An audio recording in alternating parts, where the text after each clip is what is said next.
Gambit is dead. The X-Men buried him. Rogue watched his body turn to ash in her arms.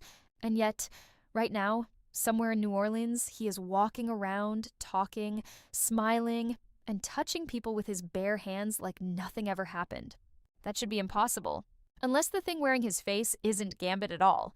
Episode 8 of X-Men 97 just pulled off one of the darkest twists in the entire series. And if you weren't paying close attention, you probably missed just how long this plan had been in motion. Apocalypse didn't just come back. He came back wearing the skin of the one man Rogue never got to say goodbye to, and he used her own heartbreak as the key to his resurrection. This episode is called The Dead Man's Hand, and by the end of it, you'll understand exactly why that title has at least 4 different meanings. Stick around because we're breaking down every clue, every callback, and every hidden detail you probably missed the first time through. The episode opens with a scene that feels like a memory, but is actually a nightmare. And the difference matters more than you'd think. We're back on Genosha, the night everything fell apart, except this time, something is off.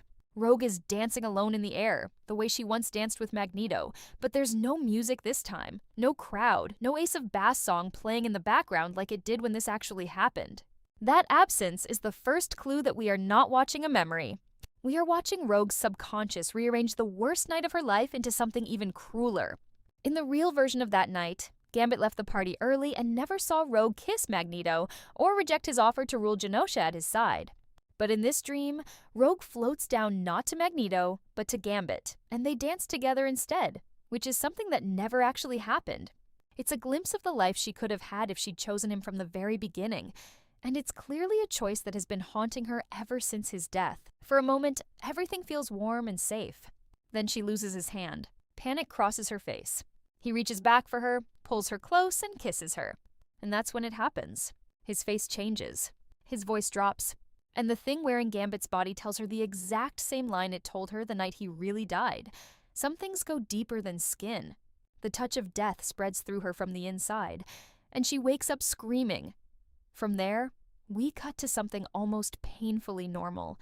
The X-Men are playing poker. It's Gambit's game, the kind of thing they probably picked up because of him, and now it's just another reminder that he's gone.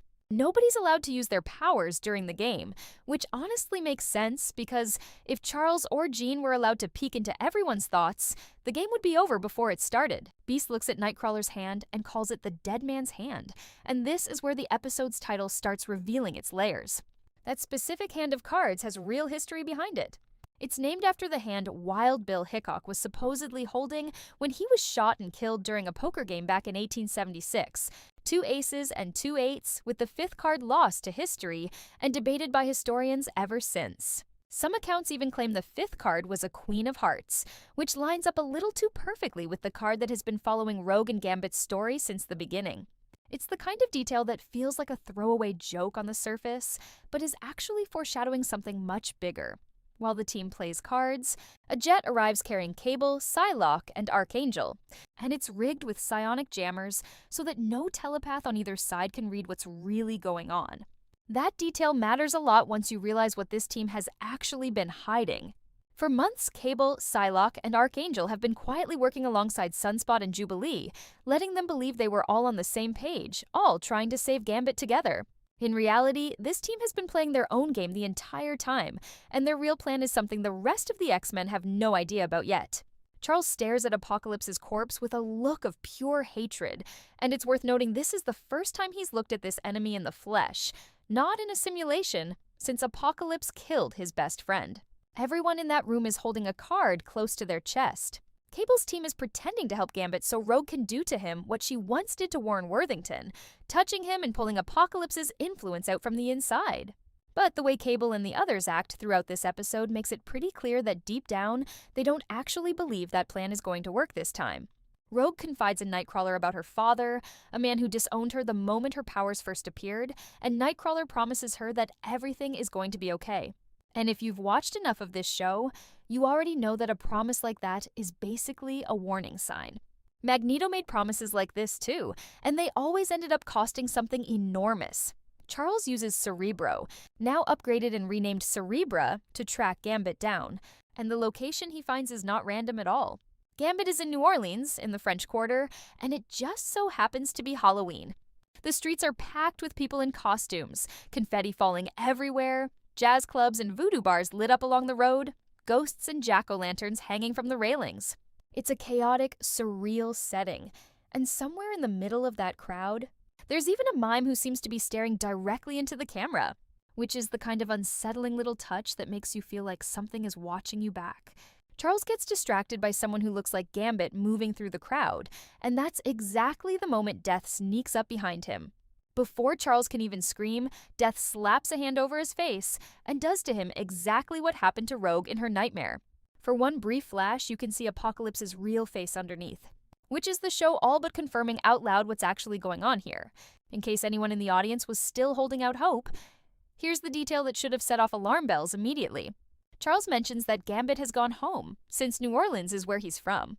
But longtime fans of this character know that going home again is not something Gambit would do casually, and definitely not something he'd do without a fight. Years earlier, Gambit made it painfully clear that he was done with that life. He told the people of his old world, in no uncertain terms, that New Orleans wasn't his home anymore, that he wasn't a thief or an assassin, that he was an X-Man now, and that he was never coming back. So, the fact that he's suddenly back there, walking those same streets like nothing happened, should be the biggest red flag in the entire episode. It's not nostalgia. It's not closure. It's Apocalypse pulling Gambit's body toward the one place where all of his old debts, old enemies, and old family are still waiting. And that history matters, because almost everyone from Gambit's past life is about to come back into play. Years before any of this, Gambit was called home because his older brother Bobby was in danger. Bobby was the one who originally pulled Gambit into the Guild of Thieves in the first place, and for centuries, that guild has been locked in a bitter rivalry with the Guild of Assassins. Every 10 years, both guilds are required to hand over a tribute to a powerful being named Kandra, and if a guild fails to deliver, she either kills one of their members or banishes them somewhere far worse. Bobby had vanished along with that tribute on the exact night it was due, and it turned out he'd been kidnapped by Belladonna, Gambit's former fiancée and a trained assassin herself, someone Gambit had once loved enough to almost marry before walking away, because both of their guilds would have killed them the moment they found out. Belladonna offered Gambit a deal, put on her wedding ring, and she'd free his brother and return the stolen tribute. Gambit agreed, not realizing the ring gave her control over him. Bobby was freed, but the tribute Belladonna handed back was fake, which meant Kandra was ready to destroy the entire Guild of Thieves as punishment. It took the X-Men stepping in, and Jean using her telepathy to expose Belladonna's betrayal, to stop a massacre. Gambit even asked Kandra to spare Belladonna's life, only asking that her powers be taken away.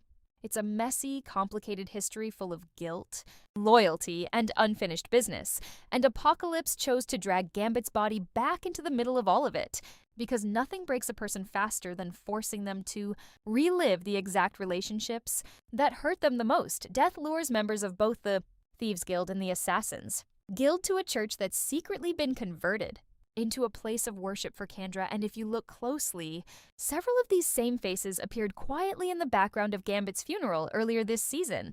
Among them is Bobby, Gambit's older brother, along with a few other guild members whose loyalty is about to be twisted into something much darker. Around the church, stained glass windows show imagery connected to Kandra and the guilds, along with Latin words for thieves and assassins, a small detail that ties the entire building's history to a much older, more secretive tradition than anyone in the room realizes. Death begins converting these guild members into his own personal army, using tarot-style cards marked with the number 13, a nod to Death's position as the 13th card in a traditional tarot deck. He charges these cards with a kind of decay, and when they enter someone's body, that person's very tissue starts to change, turning them into something loyal only to him. It's a chilling visual, made worse by the fact that these are people who trusted Gambit, people connected to his own blood. Meanwhile, back on the jet, the team dynamics start cracking under pressure. Jubilee has a quiet, emotional moment with Rogue, and it makes sense, because Jubilee has always been one of the people who believed in Gambit the most, even when others doubted him. There's also an overdue, uncomfortable family reunion playing out between Cable and his birth parents, Scott and Jean, who are clearly carrying guilt over how things were left between them. Cable finally opens up about why he never told them who he really was during their earlier encounters together, explaining that he'd been burned so many times by the timeline that he convinced himself telling the truth would only end in more heartbreak. It's not a perfect excuse, but given everything Cable has been through, it's an understandable one. Then, the jet is ambushed. Death's newly converted minions attack mid-flight, and in the chaos, Rogue finally comes face to face with Gambit, or at least what looks like him. She pulls off her glove and touches his face, expecting the usual jolt, the drain, the overwhelming rush that always happens when her powers activate. Nothing happens. No drain, no reaction, nothing at all. This is a massive clue because we already know Rogue's powers work on the real Gambit, and we also know she's capable of draining beings far more powerful than an average human, including Horsemen of Apocalypse under the right conditions. The fact that absolutely nothing happens here suggests one of two things. Either there are two beings occupying one body and her powers can't process that, or the flesh she's touching is technically dead and her ability simply has nothing to latch onto. Either way, it's proof that whatever is standing in front of Rogue is not simply Gambit wearing a costume. Something far stranger and far more dangerous is going on underneath that face. Back at the mansion, the team that stayed behind, Storm, Forge, Morph, and Wolverine, finally decide they can't sit on the sidelines any longer and head out to join the fight, leaving Colossus in charge of the school, a decision that history has taught us rarely goes smoothly. Down in New Orleans, Gambit tells Rogue they've been dealt a whole new hand and takes her hand in his without either of them flinching. For Rogue, someone who has spent her entire life unable to touch another person without hurting them, this has to feel like everything she's ever wanted. Standing in front of a fire again, mirroring the very first time she sat by flames with Ensa Banor discussing love and pain, Death recounts the story of his relationship with Kandra, painting himself as the wounded party, the one who loved and lost. But remember who's actually telling this story? Apocalypse is the one steering this entire narrative, which means every word of it needs to be taken with more than a grain of salt. We've all had a friend who rewrote the story of a breakup to make themselves the victim. And this is exactly that, except the stakes are the fate of an entire team of heroes. Rogue seems to sense, somewhere deep down, that something about this is wrong. But she wants it to be real so badly that she pushes that instinct aside. And that's the tragedy of her character in this episode. She has always led with her heart first, which makes complete sense for someone who has spent her whole life isolated by her own powers. The one thing she wants more than anything is genuine connection. And Apocalypse understands that better than anyone, which is exactly why he chose this particular vulnerability to exploit. The converted assassins and thieves summon Kandra earlier than scheduled, their eyes now fully red, a chilling visual callback to how Gambit's own eyes looked in the comics once he was fully converted into a Horseman of Death. Rogue lowers herself down in a red dress and veil, clearly ready to commit herself fully to this version of Gambit. Fully unaware of what she's actually walking into, Kandra herself is far older and more complicated than she first appears. In the deeper mythology behind this character, she's one of a small group of nearly immortal beings who trade power and secrets in the shadows. Someone who has survived for centuries by hiding the source of her power somewhere outside her own body, so that even if she's harmed, she can't easily be destroyed.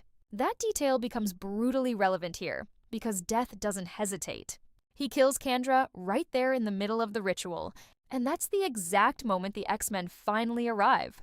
Dressed in a striking mashup of costumes from different points in the team's history, a visual love letter to decades of comic book design. The team makes it painfully clear to Gambit that they don't want to hurt him, but they will if they have to. It's a line that's about to be echoed by someone else in this fight, someone whose true intentions are darker than anyone realizes yet. What follows is one of the most chaotic fight sequences the show has given us so far. Assassins, thieves, X-Men, and X-Force all collide at once, swinging and clashing in every direction. Nightcrawler, still trapped under Death's control, turns on his own friends, fighting with a ferocity that makes it clear just how dangerous this converted army really is. In the middle of the chaos, Charles enters the psychic battlefield, declaring that his will shall prevail, the exact same defiant line he once used against a corrupted, Phoenix-possessed version of Jean. The parallel isn't an accident. Just like before, Charles is fighting to pull someone he loves back from something far more powerful than either of them. And just like before, it isn't going to be nearly as simple as saying the right words. Then the true gut punch of the episode arrives. Cable and the rest of X-Force turn on the X-Men, revealing that their real plan was never to save Gambit at all. Cable had already figured out that Apocalypse was still alive inside him, and true to his mission, he intended to end that threat permanently, no matter what it cost. Charles, meanwhile, finally confirms out loud what the audience has suspected the whole episode.